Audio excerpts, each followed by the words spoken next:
வந்திருக்கீங்க? நேரு அங்கிள் என்ன சொல்ல போறீங்க? அனைவருக்கும் வணக்கம். நான் உங்கள் ஜவஹர்லால் நேரு.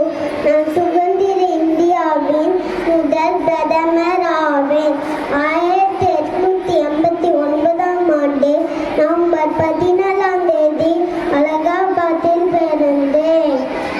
எனக்கு